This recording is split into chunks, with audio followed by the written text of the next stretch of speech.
ጤና ይስጥልኝ። ዘላለም መንግስቱ ነኝ። ወዳጄ ዮናስ ጎርፌ አንድ ወንድም አቅርቦ ውይይት አድርገዋል። አመንኪዮ በተሰኘ የማህበራዊ ትስስር ገጹ አክሊሉ ኩማ ይባላል። የጉባኤ እግዚአብሔር ቤተ ክርስቲያን አገልጋይ እና የቤተ እምነቷ ኮሌጅ የሆነው የአዲስ አበባ መጽሐፍ ቅዱስ ኮሌጅ መሪም ነው። አክሊሉ እኔ ጴንጤ አይደለሁም የምትል አጭር ጽሑፍ ለጥፌ ነበርና አክሊሉ ይህንን በጻፍኩበት በዚያው ቀን ከእንቅልፉ ሲነቃ የስህተት መምህር ሆኜ ተገኘሁ በማለት እርሱና ሌሎች የእርሱ አይነት አመለካከት ያላቸው ሰዎች እና የራሱና ሌሎችም የጠቀሳቸው ቤተ እምነቶች አሉ። እነሱ በሙሉ ስህተት ትምህርት ውስጥ ተመድበው ነቅቷል ብሏል። የጻፈውን ነው እያነበብክ ያለሁት። ለአክሊል ብቻ ሳይሆን ከእርሱ ጽሑፍ እና የቪዲዮ ቃለ ምልልስ በመንደርደር ስለ ጉዳዩ አጠር ያለ መልስ እሰጣለሁ። እኔ የለጠፍኩት ጴንጤ አይደለሁም በማለት የጴንጤቆስጣዊ እንቅስቃሴ 3 ስህተቶችን እንደማልጋራ በአጭሩ በማብራራት ነው። የለጠፍኩት በፌስቡክ ገጼ ፌብሩዋሪ 20 ነው። እርሱ በዚያው ቀን ፌብሩዋሪ 20 ከእንቅልፉ ነቅቶ የጻፈው ደግሞ ይህ ነው። ከእንቅልፌ ስነቃ በአንድ የፌስቡክ ልጥፍ የስህተት መምህር ሆኜ ተገኘሁ። የፈረደበት ጴንጤቆስጤያዊነት እኔ ብቻ አይደለሁም። ያለሁበት ቤተ እምነት አሴምብሊስ ኦፍ ጋድ ቸርችም የስህተት ትምህርት አስተማሪ ሆና አደረች። በነገራችን ላይ ኤጂ አሴምብሊስ ኦፍ ጋድ ማለቱ ነው። ኤጂ በዓለማችን ትልቁ ቤተ እምነት ነው። በነገራችን ላይ ማስተካከያ፣ ኤጂ በዓለማችን ትልቁ ቤተ እምነት አይደለም። የጴንጤቆስጣውያን ቤተ እምነት ትልቁ ቤተ እምነት ወይም ቤተ ክርስቲያን ሊሆን ይችላል። ወደ ጽሑፉ ልመለስ። በዛ አላበቃም። ጴንጤቆስጤያዊ ቤተ እምነቶች በሙሉ ሙሉ ወንጌል፣ ሕይወት ብርሃን፣ ገነት፣ መከር ወዘተ በስራቸው ያሉ የመጽሐፍ ቅዱስ ኮሌጆች ጭምር የስህተት አስተማሪዎች ሆነን ነቃን። ፖሳቹ ከእነዚህ አብያተ ክርስቲያናት ጋር አንዳች ኅብረት እንደማይኖረው እጠብቃለሁ። በዛም ሳያባራ በመንፈስ ቅዱስ አማካኝነት አዲስ ሕይወት ከተቀበለ በኋላ የክርስቶስ ምስክር ለመሆን በዛው መንፈስ ኃይል መታጠቅ አለብን። ሉቃስ እንዳለው መጠመቅ አለብን። የመጠመቃችን ቀዳሚ ምልክት በልሳን መናገር፣ ትንቢት መናገር፣ የእርሱ ምስክር መሆን ነው ያለ እና ይህ ልምምድ የተቀበለ ሁሉ ስህተት ትምህርት ውስጥ ተመድቧ ነቅቶል። የጻፈውን እያነበብኩ ያለሁት ላለማረም። ይህ ብየና በሀገር ሳያበቃ እስከ 600 ሚሊየን በላይ ጴንጤቆስጣውያንን በአንድ ፖስት የኑፉቄ ተከታይ የመደበ ነው። ኑፋቄ ማለቱ ነው። እንዴት ስትል መልሱ 50% እውነተኛ ልሳን የሚናገር እኔ አልገጠመኝም ይልሃል አቃቢው። ለሱ ሲሪየስ መልስ ነው። እሱ ቀኖና ነዋ። እሱ ቀኖና ስለሆነ በሱ ልኬት ካልመጣህ ትጣላለህ ወይም ትጣላለህ። እርግጠኛ አይደለሁም። እንግዲህ አወቅሽ ሲሏት የተባለው ይሄ ነው። ገና ብዙ ምናይ ይመስለኛል። ከእግዚአብሔር ሰዎቹ በከፋ መልኩ እነዚህ ሰዎች የገባቸው ክርስትና የሚያስፈራኝ ለዚያ ነው። እነዛ የሐሰት ልምላሜን ይሰብካሉ፣ እነዚህ ደግሞ ምንጩን ያደርቃሉ። ማን እንደሚከፋ እናንተ በይኑ፣ ማንን እንድትመስሉ ተጠንቀቁ። ተስፋው ለእናንተና ለልጅ ልጆቻችሁ ነው። ሐዋርያት ሥራ ምዕራፍ 2 ቁጥር 38። ይህንን ከጻፈ ከጥቂት ቀናት በኋላ ደግሞ ፌብሩዋሪ 25 እንዲህ አለ። የጸጋ ስጦታ የሚባል ነገር የለም፣ በሐዋርያቱ ዘመን የተቋረጡ ናቸው ብሎ የሚያምን ሰው ሐሰተኛ ነቢያት ገለመሌ ሲል በቅንነት አብረኸው አትጩህ። ሰውየው እውነተኛ ነቢያት የሆነ ጸጋ ስጦታ የሚባል ነገር ራሱ ፈጽሞ አያምንም፣ አምኖም አያውቅም። በሚያምኑት መሃል ያለን ችግር ለማረም በሚጥሩት ጭምብል ተሸፍኖ አለማመንን ለመትከል የሚተጋ ነው። ይልቁንም የጸጋ ስጦታ መኖርን እያስተማረ ሐሳዊነትን እና የአጠቃቀም ችግርን የሚያቅበውን ብቻ እየለየህ ደግፍ፣ አበረታታ። የሰሞኑ ወሬ የገለጠልን ነገር ካለ እነዚህ 2 ነገሮችን አጥርተን መሄድ እንዳለብን ነው አለ። ይህንን ከጻፈ ከጥቂት ቀናት በኋላ ደግሞ ስጀምር በጠቀስኩት የዮናስ ጎርፌ የአመንኪዮ ዝግጅት ላይ ቀርቦ በጻፈው ነገር ላይ ሐሳብ ሰጥቷል በቪዲዮ። ከዚያ ውስጥ እሱ የተናገረው ወደ 3 ደቂቃ አይሞላም። አለፍ አለፍ እያልኩ እመለከታለሁ። እኔ ወንጌላዊ አማኝ ነኝ፣ ጴንጤ አይደለሁም። ይህንን ከዚህ በፊትም ደጋግሜ ብየዋለሁ፣ አሁንም እደግመዋለሁ። ጴንጤ አይደለሁም ማለት ጴንጤቆስጣዊ አይደለሁም ማለት ነው። በአገራችን አማኞችን ጴንጤ ብሎ መጥራት በአንድ ወቅት የተፈጸመ ታሪካዊ ስህተት ነው። ስም ብቻ ሳይሆን ጴንጤ ግስም ሆኗል። ጠነጠጠ፣ መጠንጠጥ ይባላል። ወንጌላዊ አማኝና ጴንጤቆስጣዊ ሰው የተለያዩ ናቸውና ይህ መታወቅ አለበት። ጴንጤቆስጣዊ ማለት የዛሬ 120 ዓመት በተጀመረው በአዲሱ ጴንጤቆስጣዊ እንቅስቃሴ የመጣው የጴንጤቆስጤው ቀን ክስተት ዛሬም ይደገማል። አንድ ሰው ዳግም ከተወለደ በኋላ ወይም ጌታን ተቀብሎ ካመነና ከዳነ በኋላ ቆይቶ በመንፈስ ቅዱስ ይጠመቃል። ከድነት በኋላ በመንፈስ ቅዱስ ሲጠመቅ የመጠመቁ ምልክትም በልሳን መናገር ነው ብሎ የሚያስተምር የስህተት ትምህርት ነው። አክሊሉ የኔን ስህተት የስህተት ትምህርት እያለ መደጋገሙ ነው ብሏል። ይህ ጉዳይ ያልኩትና የጻፍኩበት ጉዳይ ነው። መንፈስ ቅዱስና ካሪዝማዊ ቀውሶች የሚለው መጽሐፍ ከታተመ 30 ዓመት ሊሆነው ነው። እዚያ ያላልኩትን ነገር አልደገምኩም። ይህ ከላይ ያልኩት ትምህርት የስህተት ትምህርት መሆኑን ላሳይ 3 ነጥቦችን ነው እዚያ ይጠቅሳል። ዘላለም በዚህ ነገር ላይ ዘላለም መንግስቱ አንድ ጴንጤቆስጤ አይደለሁም ብሎ ጽፎ ከዛ በኋላ ከዘረዘራቸው ነገሮች አንደኛው ይሄ አንድ ጊዜ የሆነ ነገር ነው። አሁን እየተደጋገመ እንዲደረግ መጠበቅ የለበትም። ምክንያቱም እንደሱ እውነት ከሆነ ለምን አናይም? የዛን ጊዜ የነበረው ኤክስፒሪየንስ አሁን አናየውም። መሬት መንቀጥቀጥ ይሁን አሁን ንፋስ ይሁን ትልቅ እና በዚህ ላይ አሁን የምናየው የዚህ የልሳን የሚባለው ነገር በጣም ፓተርኑም ድምፁም ምንም ሁሉ ነገሩ በጣም ተመሳሳይ አንድ አይነት የሆነ ነገር ኮፒ ፔስት ሊሆን የሚችል አይነት ነገር እየሆነ ነው እና እውነት ይሄ ነገር እየሆነ መንፈስ ቅዱስ ሙላት የሚባለው ነገር በእውነት አሁን አለ ወይ? ስጦታው ሊኖር ይሆናል ይላል። እሱም እንግዲህ ሊኖር ይችላል። ግን እንደዚህ እንደ አንድ ምልክት ሆኖ መታየቱ ልክ አይደለም ብሎ ነው። ባለፈው ጊዜም አንተም ጠዋት ስነቃ አስተማሪ ያቀረበበት አንዳንድ መንገዱ ምናልባት ለስለስ አድርጎ ማቅረብ ይችል ይሆን ነበረ። ግን ፖይንቱ ያለው ግን ያንን እያየን አይደለንም ነው። አሁን የዛን ጊዜ ነበር። አሁን እናንተ እየላችሁ ሐዋርያ ሥራ ውስጥ እንደምትጠቅሱት አሁን እየታየ አይደለም ነው። እኔ እሱን ፖስት በተመለከተ በደንብ ማስመር የምፈልገው የስህተት ትምህርት እያለ መደጋገሙ እሱ ይሰመርበት። እሱ ነው ትክክል አይደለም። ሄርሜኔቲካል ጥያቄ ቢጠይቅ አብረን እናወራለን። ምንም እኔ በዚህ መልክ ነው ይሄን የማነበው ይሄ ልምምድ የለኝም ምናምን ብሎ ስኬፕቲካል ቢሆን ምናምን በጨዋ ደንብ እናወራለን። በጨዋ ደንብ እናወራለን። ነገር ግን ሌብሊንግ አለ አይደል? ይሄ እንግዲህ አሁን የስህተት ትምህርት ስትል ከየትኛውም ስህተት ትምህርት ጋር እኩል ተመሳሳይ ቋንቋ እየተጠቀምክ ነው። ለምንድን ነው ስትል ይቺ የሐዋርያ ሥራዋን ነገር ያነሳታል። ግን ሌላው አንደኛው ሙግቱ ምንድነው ከተባለ እኔ አልገጠመኝም ነው ይላል። እኔ አሁን ይሄ በጣም ክርክርም ነው ብዬ አላስብም።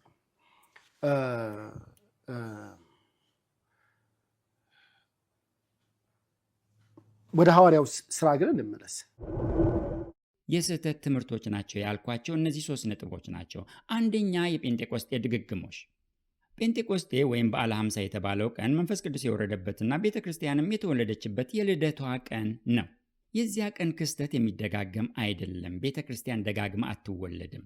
እንደሚነጥቅ አውሎ ንፋስ ያለ ድምፅ መስማትና እንደ እሳት የተከፋፈሉ ልሳኖች እንደገና ማየት አልተደገመም፣ አልታየም፣ አልተሰማም። እንደዚያ ያለ ነገር ያንን የሚመስሉና የሚተኩ ምልክቶችም ታይተው አያውቁም።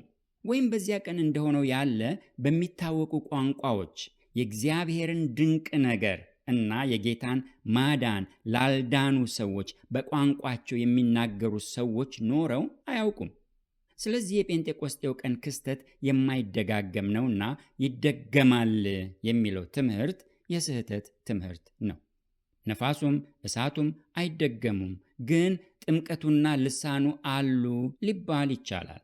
የዛሬ 120 ዓመት የተጀመረው ጴንጤቆስጣዊው እንቅስቃሴ ሲጀምርና ከዚያም ወዲህ ዋናው የጴንጤቆስጣዊነት ልምምድ ምልክት ልሳን ነው።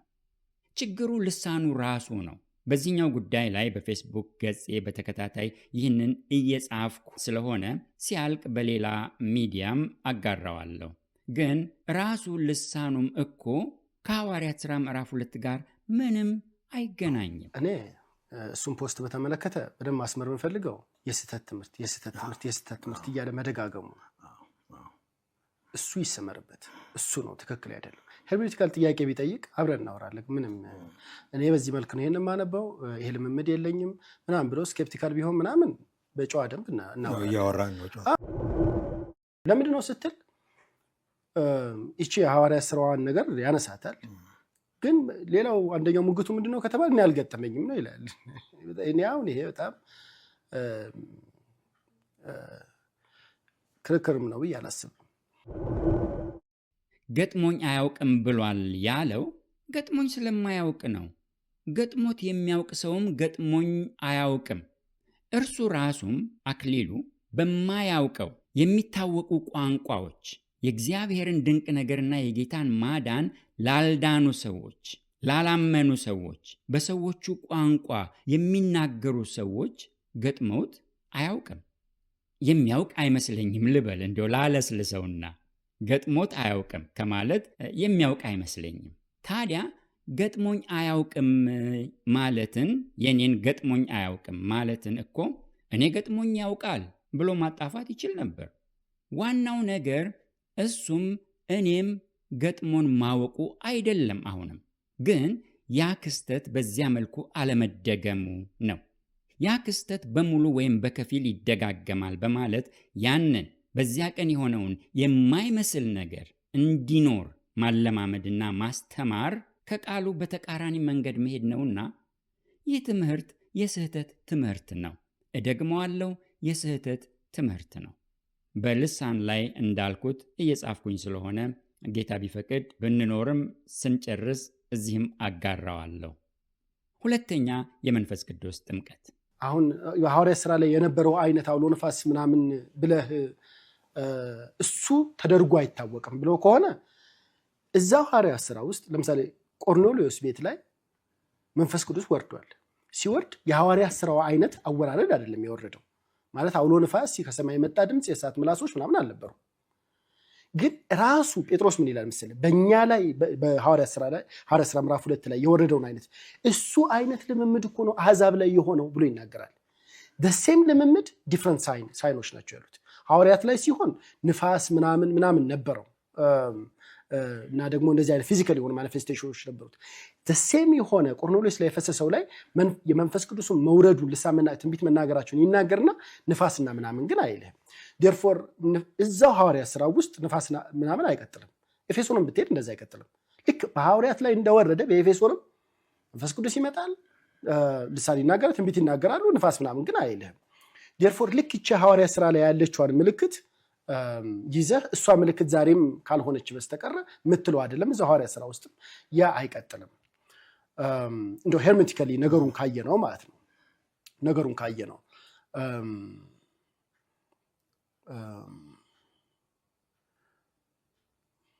ግን አይ ቲንክ ከዚህም አይ ቲንክ ጠለቅ ያለ እንግዲህ አንዳንድ ጊዜ አንዳንድ ቴዎሎጂዎች አየህ በቃሉ ላይ የተመሰረቱ ላይሆኑ ይችላል። ነሰሰርሊ ቴዎሎጂ ሁሉ ጊዜ ከቃሉ ተነስቶ ወደ ድምዳሜ ይሄዳል ብለህ ማሰብ አንችል። አንዳንድ ጊዜ አንተ ያለህበትም አቋም ያንተ ልምምድ ያንተ ተሞክሮም ሪዲንግን ሼፕ ያደርገዋል። ለምሳሌ አንተ ጋር ያ ነገር ከሌለ እና በአንተ የህይወት ጀርኒ ውስጥ ከሌለ ምናልባት ባይሆን ነው ብለህም ልትደመድም ትችላለህ። እና ምናልባት እንደዛ ነገር ነው የምጠረጥረው እንጂ ሄርሜኔቲካሊ ሳውንድ የሆነ ክርክር ነው ብዬም አላስብም። ዘላለምን በተመለከተ ማለት ነው። ጴንጤቆስጣውያን አንድ ሰው ከዳነ በኋላ ጌታን ተቀብሎ ድነትን ካገኘ በኋላ በመንፈስ ቅዱስ ይጠመቃል፣ መጠመቅ ይጠበቅበታል። የመጠመቁ ምልክትም በልሳን መናገሩ ነው ይላሉ። አንዳንዶቹ እንዲያውም ይህ ጥምቀት ካልተከናወነ ያ ሰው አልዳነም ይላሉ። ይህ በጣም ግልጽ የሆነ የስህተት ትምህርት ነው። እደግመዋለሁ፣ የስህተት ትምህርት ነው።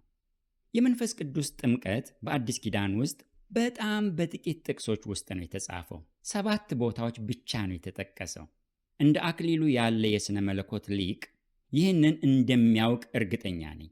4 ጊዜ በወንጌላት፣ 2 በሐዋርያት ሥራ፣ በመጨረሻም በአንደኛ ቆሮንቶስ መልእክት አንዴ ተጠቅሰዋል።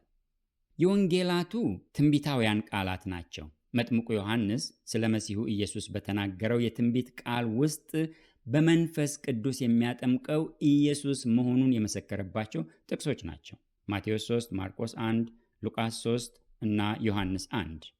በሐዋርያት ሥራ ምዕራፍ 1 ቁጥር 5ም ጌታ የተናገረው ትንቢት ነው።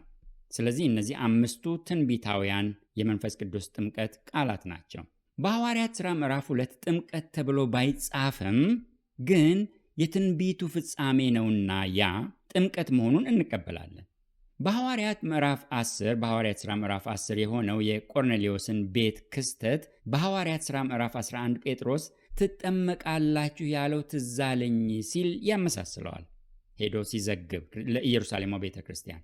እዚህም ልክ እንደ በዓለ ሐምሳው ቀን ሰዎቹ በልሳኖች ተናግረዋል። እንደ በዓለ ሐምሳው ቀን የሚታወቅ ልሳን እንደሆነ ማወቅ የምንችለው ያ ልሳን በልሳኖች ሲናገሩ እግዚአብሔርንም ሲያከብሩ ሰምተዋቸዋልና ስለተባለ ነው። ሌላው የቆርኔሌዎስ ቤት ክስተት ከእምነት በኋላ ሳይሆን ባመኑ ጊዜ መሆኑን ልብ ማለት ያስፈልጋል። የመንፈስ ቅዱስ ጥምቀት ስናምን የሚፈጸም ክስተት ነው እንጂ አምነን ቆይተን የሚሆን አይደለም። ይህንን የምናገኘው ከመጨረሻው ከ7ኛው የቃሉ ትርጉም ነው። አንደኛ ቆሮንቶስ ምዕራፍ 12 ቁጥር 12 እና 13 አይሁድ ብንሆን፣ የግሪክ ሰዎችን ብንሆን፣ ባሪያዎችን ብንሆን፣ ጨዋዎችን ብንሆን እኛ ሁላችን በአንድ መንፈስ አንድ አካል እንድንሆን ተጠምቀናልና ይላል። እኛ ሁላችን ለቆሮንቶስ ቤተክርስቲያን ሰዎች ነው ጳውሎስ ይህንን ያለው። በአንድ መንፈስ አንድ አካል እንድንሆን ተጠምቀናልና። ክርስቲያን በመንፈስ ቅዱስ የሚጠመቀው ጌታን በተቀበለና በዳነ ወደ ክርስቶስ አካል በገባና የአካሉ የቤተ ክርስቲያን ብልት በሆነ ጊዜ ነው። በመንፈስ ቅዱስ መጠመቅ የክርስቶስ አካል ብልት ያደርገናል። አንድን አማኝ ከክርስቶስ አካል ጋር አንድ ያደርጋል እንጂ የመንፈስ ቅዱስ ጥምቀት በልሳን አያናግርም። አንድ ሰው ጌታን ተቀብሎ ከዳነ በኋላ በመንፈስ ቅዱስ እስኪጠመቅ ድረስ በልሳን ካልተናገረ የክርስቶስ አካል ክፍል አይደለም ማለት ነው። ምንም የሰዎች ልምምዶች ከቃሉ ይበልጥ ቢጮሁ የስህተት ልምምዶችን የስህተት ልምምዶች፣ የስህተት ትምህርትን የስህተት ትምህርት ለማለት ሰዎች መሸማቀቅ የለባቸውም። እንግዲህ ይህንን የቃሉን ትምህርት ወዲያ ብለን ወዲያ ገፍትረን አንድ አማኝ ካመነ በኋላ ቆይቶ በመንፈስ ቅዱስ ይጠመቃል፣ የመጠመቁ ምልክትም በልሳኖች መናገሩ ነው ማለት የስህተት ትምህርት ነው። እደግመዋለሁ። ይህ ቃሉ የማያስተምረው የልምምድ መደገፊያ የሆነ የስህተት ትምህርት ነው። ትልቁ ጠቤ ምንም ያንብብ እንዴትም ያንብብ ይህንን የሚያክል ሰፊ ንቅናቄ እንደው ዘሎ አለ አይደለ እንደማንም አካል ስህተት ትምህርት ብሎ ማለት ነው ፕሮቮክ ያደረገኝ ምላሽ ማለት ዝም ብሎ ሪአክሽን ነው። ሙግትም አይደለም ሪአክሽን ነው። እንደው እንዴት ሰው እንደዚህ ላይ ገለጽክበት ነው። ሶስተኛው ነጥብ ነገረ ልሳን ነው። እንዳልኩት ከላይ ይህ ሰሞኑን በተከታታይ በፌስቡክ ገጽ እየጻፍኩበት ያለሁት ጉዳይ ስለሆነ ያንን ስጨርስ ለብቻው እዚህም አካፍለዋለሁ። እዚያ የጻፍኩበት ወይም እየጻፍኩበት ያለሁት መሪ ቃል እኔ ከሰማኋቸው የልሳን ንግግሮች ውስጥ 99.9 የሚሆኑት የልምምድ ልሳኖች ናቸው የሚል ነው። 99.9 ያልኩት 100% ላለማለት ወይም የጸጋ ስጦታ ተቋርጧል ስለማልል ነው።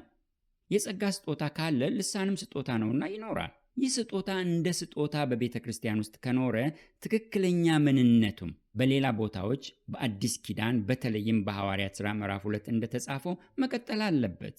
በአንደኛ ቆሮንቶስ 14 እንደተጻፈው ደግሞ ቋንቋ ሆኖ የቋንቋ መስፈርቶችን በሙሉ ያሟላ ሆኖ የተገለጠ መሆን አለበት። ለሰሚዎቹ እንግዳ ቋንቋ ከሆነ ደግሞ በጉባኤ ውስጥ 2 ወይ ቢበዛ 3 ሰዎች ብቻ ተናግረው ያም መተርጎም አለበት። የማይተረጎም ከሆነ ተናጋሪው በግሉ በእልፍኙ ይናገርበት፣ በጉባኤ መናገር ግን የለበትም። ይህ የቃሉ ትምህርት ነው። ይህንን የቃሉን ትምህርት በመናቅ የግል ልምምድን ማስተማር የስህተት ትምህርት ነው። እደግመዋለሁ። የስህተት ትምህርት ነው። እንዳልኩት በዚህኛው በሶስተኛው ጉዳይ ጌታ ቢፈቅድ ብንኖርም እመለሳለሁ። እስክመለስ ድረስ ግን በፌስቡክ ገጼ የጻፍኩትን ወይም እየጻፍኩ ያለሁትን ማየት ይቻላል።